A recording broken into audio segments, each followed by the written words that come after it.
ಮಾವಿನಕಾಯಿ ಸೀಸನಲ್ಲಿ ಬಾಯಿ ಚಪ್ಪರಿಸಿ ತಿನ್ನೋ ಥರದ ಒಂದು ರುಚಿಕರ ರೆಸಿಪಿ ಇವತ್ತಿನ ಈ ವಿಡಿಯೋನಲ್ಲಿ. ಮಾವಿನಕಾಯಿ ಬಳಸಿ ಮಾಡಿರುವಂಥದ್ದು ಅನ್ನದ ಜೊತೆ ಅಥವಾ ಬೇರೆ ಯಾವುದ್ರ ಜೊತೆನೇ ಆಗಲಿ ಬಹಳ ಅಂದರೆ ಬಹಳ ರುಚಿಯಾಗಿರುತ್ತೆ. ನಮಸ್ತೆ, ನಾನು ನಿಮ್ಮ ಲತಾ, ವೆಜ್ ರೆಸಿಪೀಸ್ ಆಫ್ ಕರ್ನಾಟಕಕ್ಕೆ ನಿಮ್ಗೆಲ್ರಿಗೂ ಮತ್ತೊಮ್ಮೆ ಸ್ವಾಗತ. ಮೊದಲಿಗೆ ಒಂದು ಮಸಾಲೆ ಪುಡಿನ ಮಾಡ್ಕೊಳ್ಬೇಕು. ಅದಕ್ಕೆ ಒಂದು ಬಾಣಲೆನಲ್ಲಿ 6ರಿಂದ 8 ಒಣಮೆಣಸಿನಕಾಯಿ, 1 ಚಮಚ ಮೆಂತ್ಯ ಕಾಳನ್ನು ತೊಗೊಂಡು, ಮೆಂತ್ಯ ಎಲ್ಲ ಸ್ವಲ್ಪ ಬಣ್ಣ ಬದಲಾಗಿ ಒಳ್ಳೆ ಘಮ ಬರಬೇಕು ಅಲ್ಲಿವರೆಗೆ ಸಣ್ಣ ಉರಿಯಲ್ಲಿ ಹುರ್ಕೊಳ್ಬೇಕು. ಆಮೇಲೆ ಅದಕ್ಕೆ ಅರ್ಧ ಚಮಚದಷ್ಟು ಜೀರಿಗೆ, ಅರ್ಧ ಚಮಚದಷ್ಟು ಸಾಸಿವೆನ ಹಾಕಿ ಅವುಗಳನ್ನು ಸಹ ಸ್ವಲ್ಪ ಹೊತ್ತು ಒಳ್ಳೆ ಘಮ ಬರೋವರೆಗೆ, ಸ್ವಲ್ಪ ಸಿಡಿಯೋಕ್ಕೆ ಶುರುವಾಗೋವರೆಗೆ ಹುರಿಬೇಕು. ಖಾಲಿ ಮೆಂತ್ಯ ಹಾಕಿ ಮಾಡೋದು ಕೂಡ ರೂಢಿಯಲ್ಲಿದೆ, ಆದರೆ ನಮ್ಮ ಮನೆಗಳಲ್ಲೆಲ್ಲ ಇದೇ ರೀತಿ ಮಾಡೋದು. ಒಣಮೆಣಸಿನಕಾಯಿಯನ್ನು ಬೇಕಾದರೆ ನೀವು ಈಗ ಸ್ಕಿಪ್ ಮಾಡಿ ಕೊನೆಯಲ್ಲಿ ಅಚ್ಚ ಖಾರದ ಪುಡಿ ಬೇಕಾದರೂ ಹಾಕ್ಬೋದು. ಇದಿಷ್ಟು ಈಗ ತಣ್ಣಗಾದ್ಮೇಲೆ ಪುಡಿ ಮಾಡಿ ಎತ್ತಿಟ್ಕೊಳ್ಬೇಕು. ಇವತ್ತು ನಾವು ಮಾಡ್ತಾ ಇರೋ ರೆಸಿಪಿಯನ್ನು ಮಂಗಿರಸ ಅಥವಾ ಮಂಗರಸಯ್ಯ ಅನ್ನೋ ಹೆಸರಲ್ಲೆಲ್ಲ ಕರೀತಾರೆ. ಇದಕ್ಕೆ ಬೇಳೆ, ಕಾಳು, ತೆಂಗಿನಕಾಯಿ ಯಾವುದು ಬೇಕಾಗೋದಿಲ್ಲ. ಬಹಳ ಕಡಿಮೆ ಪದಾರ್ಥದಲ್ಲಿ ಭಾರೀ ಅಂದರೆ ಭಾರೀ ರುಚಿಯಾಗಿರುವಂತಹ ಒಂದು ಅಡಿಗೆ ಇದು.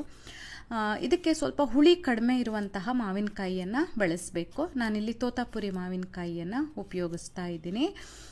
ನೀವು ಹುಳಿ ಇರೋ ಮಾವಿನಕಾಯಿ ಬೇಕಾದ್ರೂ ಬಳಸ್ಬೋದು, ಆದರೆ ಅದಕ್ಕೆ ತಕ್ಕನಾಗಿ ಉಪ್ಪು, ಬೆಲ್ಲ ಮತ್ತು ಉಳಿದಿರೋ ಪದಾರ್ಥಗಳನ್ನು ಹಾಕ್ಕೊಳ್ಬೇಕಾಗತ್ತೆ ಅಷ್ಟೇ. ತೋತಾಪುರಿ ಮಾವಿನಕಾಯಲ್ಲಿ ಮಾಡಿದರೆ ನನಗೆ, ಅಥವಾ ಗಿಳಿಮೂತಿ ಮಾವಿನಕಾಯಿ ಅಂತೀವಲ್ಲ ಅದರಲ್ಲಿ ಮಾಡಿದರೆ ನಂಗೆ ತುಂಬ ಚೆನ್ನಾಗಿ ಅನಿಸುತ್ತೆ. ಆಮೇಲೆ ಇದನ್ನು ಈ ರೀತಿ ಕತ್ತರಿಸ್ಕೊಳ್ಬೇಕು, ಹೆಚ್ಕೊಳ್ಬೇಕು. ಇದನ್ನ ಮಾವಿನಕಾಯಿ ಕೆತ್ತೆ ಅಂತಾರೆ ಈ ರೀತಿ ಹೆಚ್ಚೋದಕ್ಕೆ.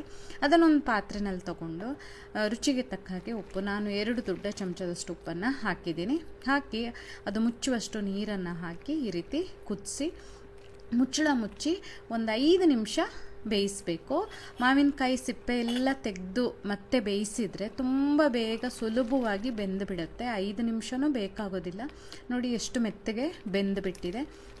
ಇವಾಗ ಇದಕ್ಕೆ ನಾವು ರುಚಿಗೆ ತಕ್ಕ ಹಾಗೆ ಬೆಲ್ಲನ ಹಾಕಬೇಕು.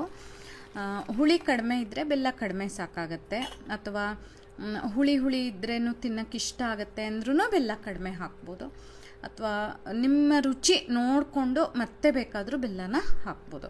ಬೆಲ್ಲ ಹಾಕಿ ಬೆಲ್ಲ ಎಲ್ಲ ಕರಗೋವರೆಗೆ ಕುದಿಸಿ ಇದಕ್ಕೆ ಈಗಾಗಲೇ ನಾವು ಮಾಡಿಟ್ಕೊಂಡಿದ್ವಲ್ಲ ಆ ಮಸಾಲೆ ಪುಡಿಯನ್ನು ಹಾಕಬೇಕು.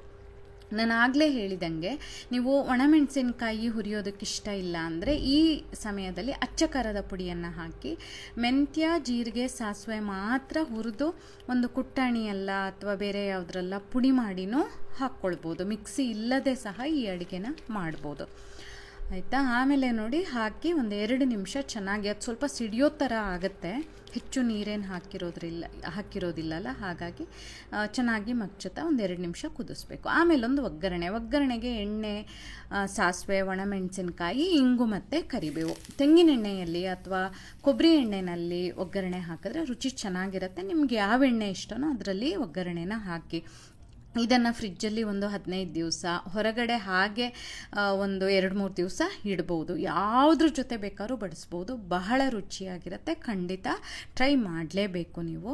ನಿಮ್ಗೆ ಈ ವಿಡಿಯೋ ಇಷ್ಟ ಆದಲ್ಲಿ ಲೈಕ್ ಮಾಡಿ, ಶೇರ್ ಮಾಡಿ, ಕಮೆಂಟ್ ಮಾಡಿ, ಹಾಗೆ ನಮ್ಮ ಚಾನಲಿಗೆ ಸಬ್ಸ್ಕ್ರೈಬ್ ಮಾಡೋದನ್ನು ಮರಿಬೇಡಿ. ಧನ್ಯವಾದಗಳು.